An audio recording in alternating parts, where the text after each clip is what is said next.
अस्सलाम वालेकुम dear students. आज का हमारा टॉपिक है तहरीक खिलाफत।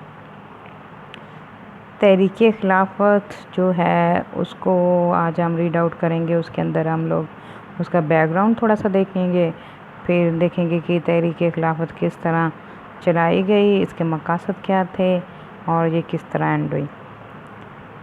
तहरीक खिलाफत जो है ना, उसको रीड आउट करने से पहले उसका पस मंज़र जब हम देखते हैं तो ये उन दिनों की बात है जब जंग अज़ीम अव्वल स्टार्ट हुई थी। जंग अज़ीम अव्वल 1914 से लेके 1919 तक जो थी लड़ी गई, जिसके अंदर दुनिया के मुख्तलिफ मालिक जो थे वो आपस में बरसरे पैकार थे। जंग अज़ीम अव्वल का आगाज़ 1914 में हुआ और इसके अंदर दो ग्रुप्स थे। एक में बरतानिया, फ्रांस, अमेरिका, रूस थे, एक दूसरे के इत्तेहादी, दूसरे में जर्मनी, ऑस्ट्रिया जो उस वक्त एक बहुत बड़ी सल्तनत थी, और तुर्की थी। तुर्की जो था उस वक्त उसके अंदर खिलाफत थी, मुसलमान उसको अपना मरकज़ मानते थे और बड़े सगीर के मुसलमान भी उसका खलीफा को अपना खलीफा मानते थे। तो उस वक्त बच्चों जो तुर्की जो था वो ज़वाल पज़ीर था और ऐसा लगता था कि जंग के इख्तिताम पे तुर्की को और उसके जो इत्तेहादी हैं उसको शिकस्त हो जाएगी। तो इस सिलसिले में बड़े सगीर के मुसलमानों ने एक तहरीक का आगाज़ किया जिसको खिलाफत मूवमेंट कहा जाता है। इसके अंदर जो था ना, उस वक्त ऐसा लगता था कि तुर्की की खिलाफत भी ख़त्म कर दी जाएगी और उसके अंदर जो इजाज़ मुक़द्दस है स्टूडेंट, उस वक्त तुर्की जो था वो आज का तुर्की नहीं था। उसके अंदर क्योंकि ये खिलाफत थी तो उसके अंदर ना तकरीबन ये जो मिडल ईस्टर्न कंट्रीज़ हैं ये उसके अंदर जाते थे। इसके अंदर शाम था, इराक़ था, सऊदी अरेबिया जो मौजूदा है वो थे, तुर्की था और लेबनान, यमन, ये सारे जो थे ना ये एक ही सल्तनत के अंदर आते थे। तो ये मुसलमानों को ये भी डर था कि मदीना मुनव्वरा और मक्का मुकर्रमा में मक्का मुअज़्ज़मा में जो है ना ये इत्तेहादी जो है वो दाखिल हो जाए ना हो जाए और उसकी बेउन्नति ना कर दें। तो इसलिए इसकी हुर्मत और तुर्की की खिलाफत को बचाने के लिए बड़े सगीर के मुसलमानों ने एक तहरीक का आगाज़ किया जिसको खिलाफत मूवमेंट कहा जाता है, तहरीक खिलाफत कहा जाता है। आगे देखते हैं तहरीक खिलाफत जो है ना उसके बानी कौन थे। तहरीक खिलाफत के बानी थे मौलाना मोहम्मद अली जौहर और उनके भाई मौलाना शौकत अली। इनके साथ इनके दोस्तों ने भी साथ दिया, जिनके अंदर मौलाना हसन मोहानी, मौलाना ज़फ़र अली ख़ान, अबुल कलाम आज़ाद, हकीम अजमल खान और बहुत से दूसरे बड़े सगीर की जो अहम शख्सियात थी ना, उन्होंने इसका साथ दिया था।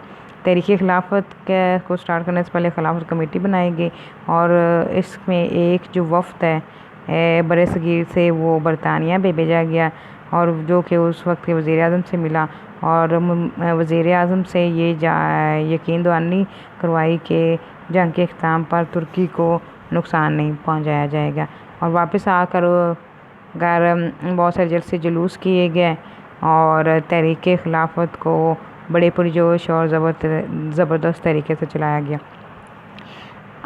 अब ये इस तहरीक को चलाया क्यों गया, इसके मक़ासद क्या थे?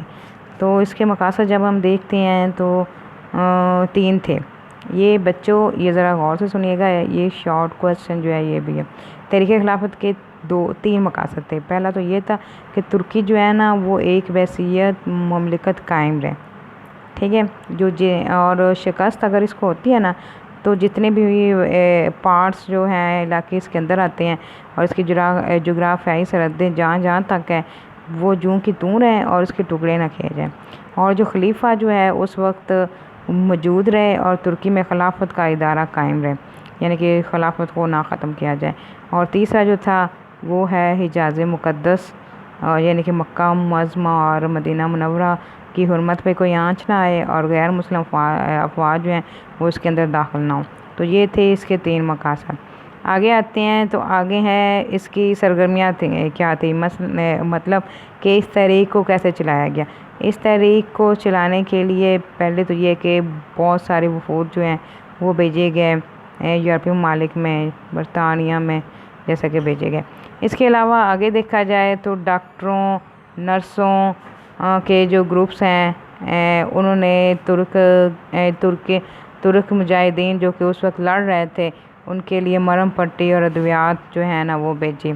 आगे देखा जाए तो तुर्की मुजाहिदीन और तुर्क अवाम की यानी कि मदद के लिए उन्होंने मुसलमानों ने चंदा इकट्ठा किया और बड़े सगीर के छोटे बड़े इलाके में बड़े बड़े वो जुलूस निकाले गए।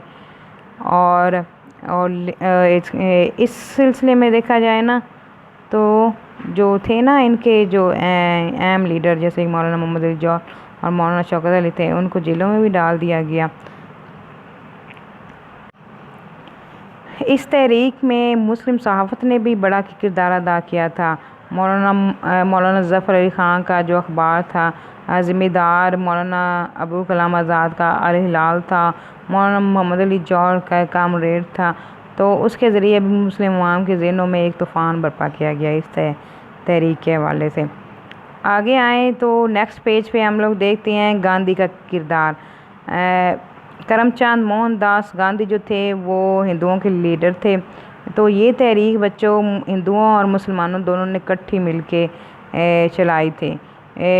मुसलमानों ने तो खिलाफत को बचाने के लिए की थी, लेकिन जो गांधी थे उन्होंने उनके और मकासद थे और इस तहरीक में उनको मौका मिल गया कि वो अपने मकासद को मुसलमानों को अपने मकासद के लिए इस्तेमाल कर सकें।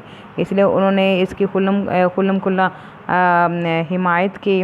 जब से जुलूस में मुसलमानों को अपने ताउन का यकीन दिलाया। गांधी ने जंग अज़ीम अव्वल के दौरान तहरीक अदम ताउन, तहरीक तर्क मामलात और सिविल नाफरमानी की तहरीक भी शुरू की थी और तहरीक की खिलाफत की हमायत करके वो मुसलमानों को अपनी तहरीक में शामिल करने में भी कामयाब रहे।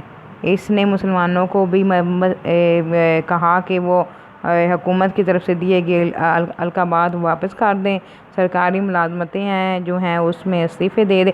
बेसिकली ये थी तहरीक अदम ताउन और तहरीक तर्क मामलात और सिविल नाफरमानी जो कि गांधी ने शुरू की थी। तो उसके अंदर मुसलमान भी शामिल हो गए। तो उसके ये मुतालबात थे कि हुकूमत की तरफ से जो अलकाबात है वो वापस किए जाए और सरकारी मुलाजमतों से इस्तीफ़े दिए जाए, तालीम छोड़ दी जाए, गिरफ़्तारियाँ दे, हुकूमत की जानिब से मिलने वाली इमदाद लेने से इनकार कर दें, अपना घर बार बेच कर अफ़गानिस्तान की तरफ हिजरत कर जाएं। तो मुसलमान रहनुमा गांधी की साजिश को समझ ना सके और उनकी बातों में आ गए ऐसे इक़दाम उठाए जिसकी वजह से उनको नुकसान हुआ।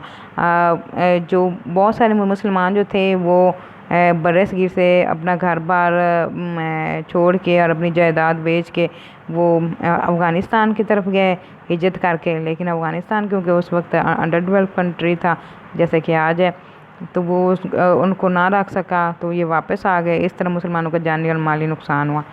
आगे देखते हैं इसका अंजाम क्या हुआ। इसका जो अंजाम है ना वो भी बड़ा ड्रामेटिक हुआ था कि अभी बरसगीर के अंदर बड़ी ज़ोर शोर से ये तहरीक चलाई जा रही थी। उसके अंदर तहरीक अदम ताउन भी स्टार्ट थे और जो मेन जो है मुसलमानों की जो थी लीडरशिप मौलाना मोहम्मद अली जौहर और मौलाना शौकत अली वो उस वक्त जेलों में थे। तो अभी तहरीक स्टार्ट ही थी कि गांधी ने जब देखा कि उसके मकासद पूरे हो गए तो उसने जो तहरीक जो है ना उसको ख़ात्मा कर दिया अचानक। हालांकि गांधी जो था वो अकेला इसको स्टार्ट नहीं किया था, तो उसको चाहिए था कि वो जो मुस्लिम लीडरशिप है जो कि जेलों में थी वहाँ जाके मशवरा करता और उसके बाद बंद करता, लेकिन उसने खुद ही बंद कर दी। तो इस तरह जो है ना मुसलमानों को शदीद मायूसी हुई।